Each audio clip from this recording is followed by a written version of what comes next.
Ice was locking onto the northern transmission lines, and I was holding the grid steady one adjustment at a time. Load demand had surged past projected winter capacity, and I was manually redistributing power across 3 counties to prevent a cascading failure. 1.8 million households were depending on the configuration I had built over 19 winters. That's when the boardroom decided I was the problem. The video call cut across my monitors. Derek Holloway, chairman of the board and self-appointed architect of financial discipline, filled the screen from a climate-controlled office nowhere near the storm. "Tracy," he began, voice calm, almost bored. "We're restructuring senior operations to reduce overhead." I muted a warning alarm, stabilized a feeder line, and waited. "You're replaceable," Derek said. "Even in a blizzard, replaceable." Before I tell you what happens next, I'm curious to know what the temperature is where you're listening right now. And if you're still here with me in this storm, please leave your lucky number in the comments. I want to know who's getting through this with me. My name is Tracy Cooper, for 19 years. I have served as Chief Grid Operations Engineer, the designated responsible operator under state energy regulations. Every emergency storm load redistribution order requires my certified authorization. When hospitals stay lit and furnaces keep running, my signature carries the liability. Derek carries quarterly earnings reports. He has never stepped into the control room during an outage. He cut maintenance budgets last spring and called my reinforcement proposals overcautious spending. Now, as ice accumulated on the exact corridor I warned about, he leaned back and added, "The system runs itself." No. It runs because someone understands it and accepts legal responsibility when it doesn't. I signed the termination acknowledgement without arguing. Then I drafted a formal notice to Human Resources and the State Energy Regulatory Commission confirming my separation and requesting immediate removal from the Operational Authority Registry. If I was truly replaceable, the records needed to say so. 13 minutes later, the system updated primary responsible operator vacant. From that moment on, the story stopped being just about a storm and a termination letter. What unfolded next blends reality with dramatized elements shaped and enhanced with the support of artificial intelligence to sharpen the emotional truth and the human lessons beneath it. I hope somewhere in what follows, you recognize a piece of your own strength, and if this story isn't yours, that's okay too. Take care of yourself, stay warm, stay steady. We'll find each other again in the next one. 19 winters teach you what arrogance never will. I've stood through 4 Category 5 storms that bent steel towers and rattled substations. In 2014, the grid nearly collapsed after an ice surge overloaded 2 primary feeders. I stayed in the control room for 72 straight hours, sleeping in a chair between alarms, recalculating load flows by hand when the automation lagged. We kept the hospitals lit. We kept the heat running. No press conference followed. That wasn't the point. While I was counting megawatts, Derek Holloway was counting margins. He cut maintenance budgets by 18% and postponed the northern substation upgrade. I recommended calling it capital discipline. He loved repeating one line in quarterly meetings. Engineers panic. Investors don't. The room would laugh. I didn't. Now the storm has intensified. Outside temperature minus 12 degrees. System demand has surged 31% above seasonal projections. Ice is building exactly where reinforcement was deferred. I'm no longer in the registry, and the authority I carried for 19 years is officially vacant. From the boardroom comes the question, sharp and suddenly uncertain, who signs the emergency redistribution silence answers first. They shuffle documents. They check the compliance database, one by one. They realize the truth I already know: no one else holds a current certification to authorize the protocol. For 19 winters, I carried the liability. Tonight, they're carrying the consequences. Procedure is colder than anger and far more effective. I didn't touch a single control after my termination cleared. No backdoors, no overrides, no dramatic gestures. The grid was still humming when I logged out. And I left it that way. What I did next required no password, just compliance. First, I submitted formal notification to the State Energy Regulatory Commission, confirming my separation from the company and relinquishing operational authority. Under state code, the designated responsible operator must be registered and current. I requested immediate removal from the registry to reflect my employment status accurately. No embellishment, no commentary, just documentation. Second, I copied the company's legal department and the board, confirming that I no longer accepted technical liability for emergency redistribution decisions. If they wanted to run the system without me, that was their choice. I simply made sure the records agreed. The commission responded within the hour. Who is the designated engineer now? It was a procedural question. Neutral, precise. There was no answer. I imagined the silence in the boardroom stretching thin. Derek had always believed authority was transferable by vote. Certification is not. It requires examination, documented hours, continuing education, and a name on file. Meanwhile, outside, the storm tightened its grip. Ice accumulation pushed line resistance higher. Demand spiked again as furnaces strained against the cold. The northern transmission corridor, yes. The one began trending toward overload. Nothing catastrophic yet, just the early mathematics of neglect. Inside the system dashboard, a primary transmission line crossed 98% capacity.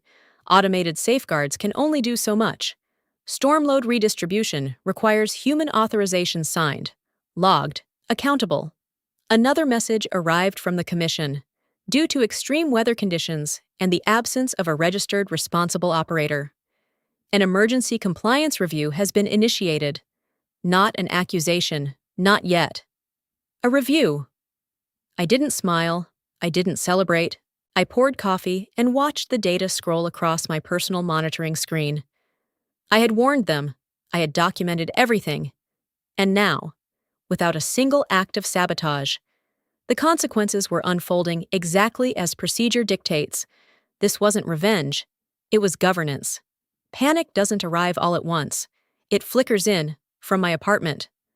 I kept one eye on the public grid dashboard and another on the industry alert feed. The northern corridor was edging past safe tolerance. Demand was still climbing. Somewhere across town, in a warm boardroom, Derek Holloway was discovering that spreadsheets don't reroute megawatts. Through a former colleague, I learned what happened next. Derek attempted to initiate storm override without a certified signature. The protocol exists for extreme load redistribution manual authorization required, logged, and legally binding. Under state regulation, if there is no registered responsible operator, any emergency activation must be recorded under the personal authority of the approving executive, not the company, the individual. That distinction matters. They pulled up the compliance clause on the conference screen. Legal counsel read it aloud. Every decision would be time-stamped and tied to a name. If the override failed or caused downstream damage, that name would follow the investigation. Silence settled over the room. Derek, chairman of the board and champion of financial discipline, asked for options. There weren't many. The automation ceiling had already been reached, without redistribution. The overloaded line risked cascading failure. With redistribution, someone had to own the risk. One board member finally said what the others were calculating. Are we personally liable? No one answered immediately. I could almost see Derek's confidence recalibrating. For years, he had reduced engineering to an expense category. Now it had become a legal exposure variable. The line load ticked higher. 99%. Then the message arrived.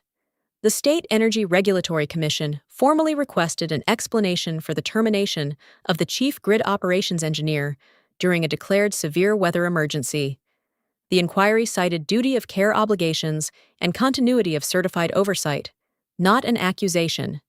An inquiry, but inquiries become hearings when the answers are insufficient. Inside that boardroom, the air must have shifted. This was no longer about activating an override.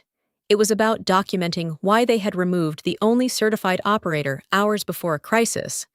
And suddenly, the storm outside wasn't the loudest thing in the room. Numbers don't shout, they tighten. By late evening, The load curve pushed past 104% of rated capacity. That figure doesn't mean instant collapse. It means you're borrowing stability from the next minute and hoping to pay it back. I watched the public telemetry feed update in real time. The northern substation, yes. The one whose reinforcement Derek labeled non-essential began oscillating under stress. Voltage drift widened.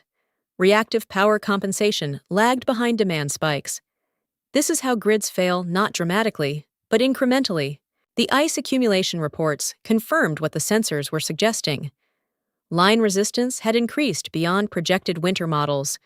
Automated safeguards throttled distribution where they could. But automation has limits. Storm load redistribution required certified authorization, logged and legally accountable. My phone lit up. Derek. I let it ring once before answering. Tracy, he said. No preamble this time. We need you back. Effective immediately. We'll reinstate you. Outside. Wind gusts were still hammering transmission towers. Inside his voice, the confidence had thinned. You can authorize the override, he continued. We'll correct the paperwork later. I kept my tone level. I no longer represent the company. A pause. Then urgency crept in. This isn't about representation. It's about public safety. I almost laughed. Public safety had been a line item to cut 6 months ago. I've notified the commission, I reminded him. Any action I take without formal reinstatement and registry update would violate protocol. You don't want that documented. He exhaled sharply. The northern corridor spiked again. 105%. I can't sign it myself, he muttered. More to the room than to me. No. He couldn't not, without attaching his own name to the risk. Before either of us spoke again. A statewide alert cut across my phone. The governor had declared a state of emergency, and with that declaration, oversight shifted beyond Derek's boardroom. If you agree that refusing to bypass protocol and protecting the grid the lawful way was the right move, leave a simple dot in the comments because your voice matters, and every response shows that integrity still counts when pressure rises. When the governor declared a state of emergency, the center of gravity shifted. An hour later, my phone rang again. But this time, it wasn't Derek. It was the State Energy Regulatory Commission, patched through with the Emergency Operations Center. Their tone was measured. Procedural. Nothing like the urgency I'd heard from the boardroom. Ms. Cooper, the director began. Our disaster registry still lists you as lead grid stabilization engineer for this utility. Can you coordinate? That title wasn't ceremonial. Years ago, after a regional blackout, the state required each major utility to register a certified engineer for extreme weather continuity planning. My name had remained on file through every audit. I'm no longer employed by the company, I said carefully. We're aware, he replied. Our concern is public stability, not internal staffing. There it was, not margins, not quarterly optics, stability. I asked for the current telemetry snapshot. They provided live load percentages, line stress projections, and substation oscillation data. The northern corridor was still trending unstable.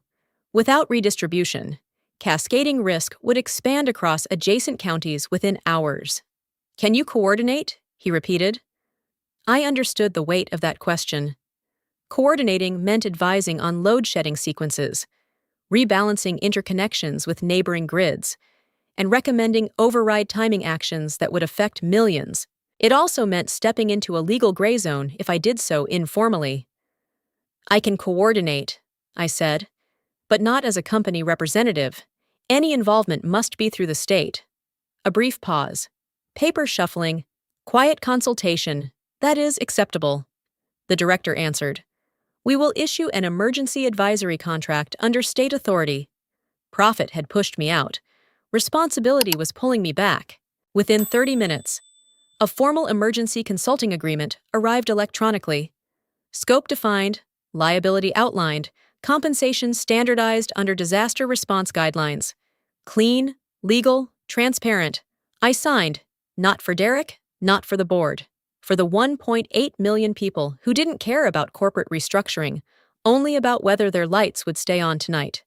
By the next morning, the Commission's emergency review had widened into a formal inquiry. The language was still clinical, but the scope had sharpened. Why was the designated responsible operator terminated during an escalating weather event? Who authorized the decision were documented risk warnings evaluated and addressed. I was copied on the procedural notice in my capacity as state contractor. The tone was neutral. The implications were not. The investigators requested internal communications from the past 12 months related to grid resilience planning. That included my reports, 6 months earlier. I had submitted a detailed memorandum outlining winter load projections, ice accumulation modeling, and vulnerability in the northern substation corridor. I recommended reinforcement upgrades and reactive power compensation adjustments before peak season. I remember Derek's response clearly. Too conservative. He said during the board session, "We can't spend based on hypothetical extremes." Now the extremes were measurable. The inquiry team extracted my email from the company archive. The subject line was Direct Winter Stress Scenario, Northern Corridor Risk Assessment. Attached were load simulations showing precisely what was unfolding: resistance spikes, feeder oscillation, potential cascading impact if redistribution was delayed. The Commission requested board meeting minutes from the quarter in which my proposal was reviewed. They also requested a timeline of my termination relative to the Storm Escalation Advisory. Derek was formally asked to provide documentation explaining the restructuring decision. That was when the tone shifted from operational to personal. Under state corporate governance standards, directors carry a duty of care in managing critical infrastructure. If foreseeable risk is dismissed without reasonable review, liability does not remain abstract. It attaches. The meeting minutes arrived 2 days later, buried in the transcript. After my presentation summary was Derek's recorded comment: upgrading the northern substation now would be overcautious spending. There it was. Not misinterpretation, not paraphrased memory. Recorded. And suddenly, this wasn't about the storm anymore. Stability, when it returns, does so quietly. I was seated inside the State Emergency Operations Center, not in the company control room I had once called home. Multiple monitors displayed real-time telemetry from across the grid line: loads, voltage levels, transformer temperatures, interconnection flows with neighboring states. This time, I wasn't defending my budget. I was executing a plan. The scenario unfolding matched the winter stress model I had submitted 6 months earlier, almost point for point. Northern corridor saturation, reactive imbalance, localized feeder strain spreading outward. The difference now was authority. Under the state's emergency advisory contract, I had the clearance to recommend redistribution sequences directly through the Commission's oversight channel. Shift 20% off the northern line to the western intertie. I instructed, initiate staged load balancing before 98% threshold. Don't wait for automation.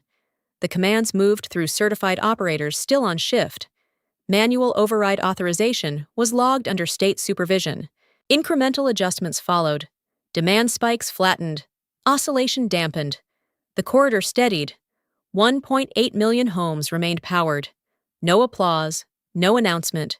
Just a stable frequency line holding within tolerance. By dawn, the worst of the storm had passed. Ice accumulation reports declined. Load began normalizing as temperatures edged upward. The grid did what it was designed to do when properly managed. But outside the operations center, a different current was building. Reporters had obtained confirmation that the chief grid operations engineer had been terminated hours before a declared weather emergency. The questions surfaced across news feeds and financial channels alike. Why was the chief engineer fired hours before the crisis? The company issued a brief statement about restructuring and operational continuity. It sounded thin against the telemetry charts now circulating publicly. By mid-afternoon, market reaction followed scrutiny.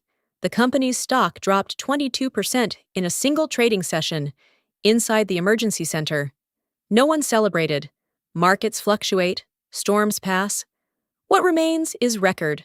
I reviewed the stabilized load curves one more time and signed off on the final advisory adjustment. Power had been preserved. Accountability, however, was still surging.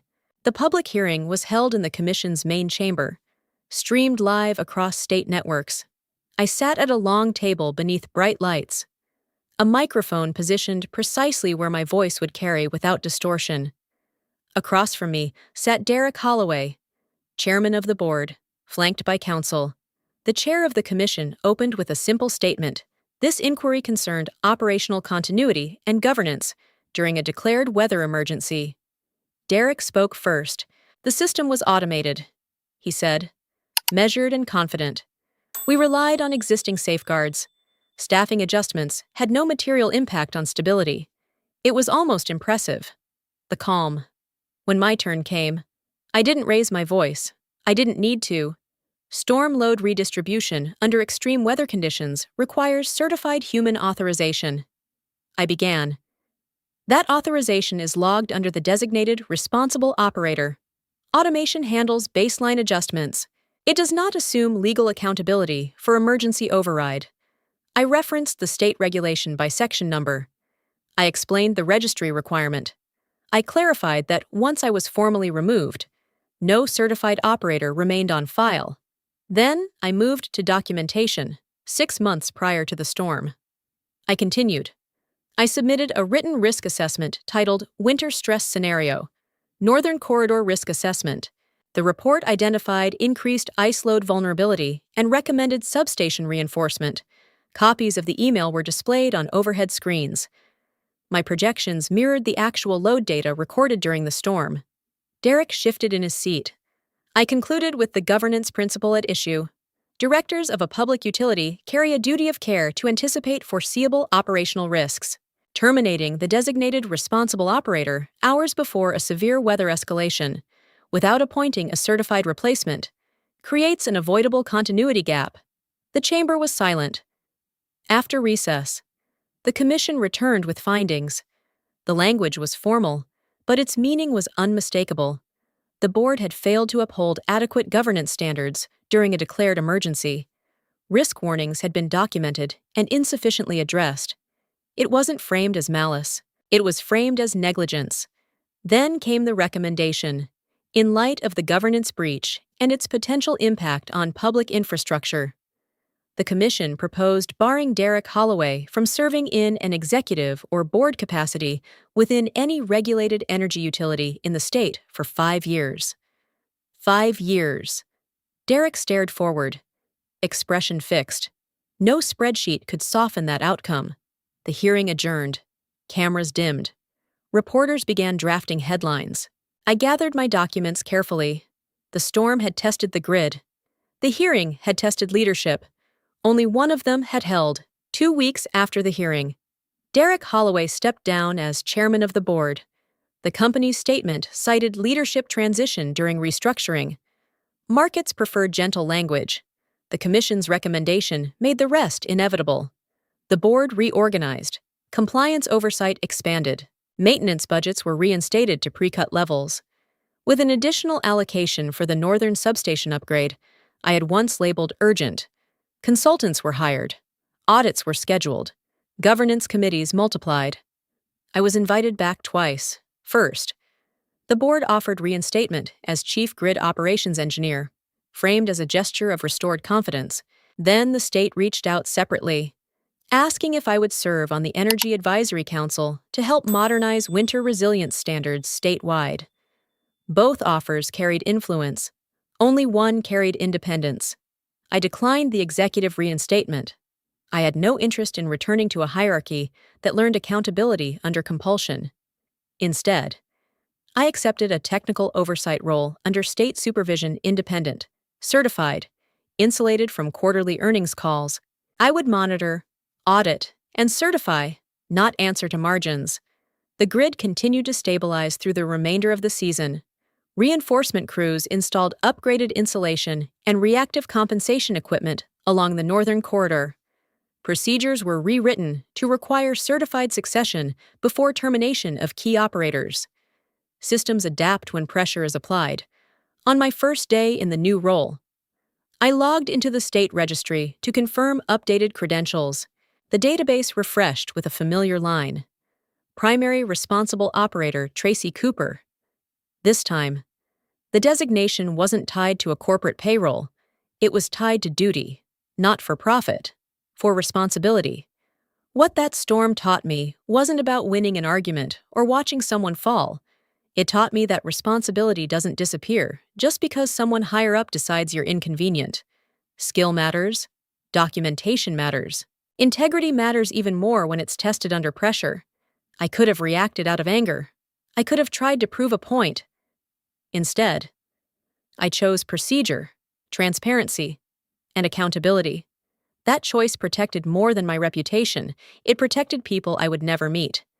If you were put in that position, pushed aside in the middle of something critical, what would you do? Would you protect your ego? Or protect the system? These moments don't always come with headlines. Sometimes they show up in quiet decisions at work, at home, or in leadership. Where are you listening from right now? I'd really like to know who's here and what part of the world you're holding steady in. If this story reminded you that doing the right thing still carries weight, consider subscribing. One click helps stories about integrity travel further. A comment, a like, or a share might reach someone who needs courage in their own storm, and that makes you part of something bigger. This story was fully created and produced by our team. We do not copy or borrow content from any other channel. Thank you for staying with us and listening until the end.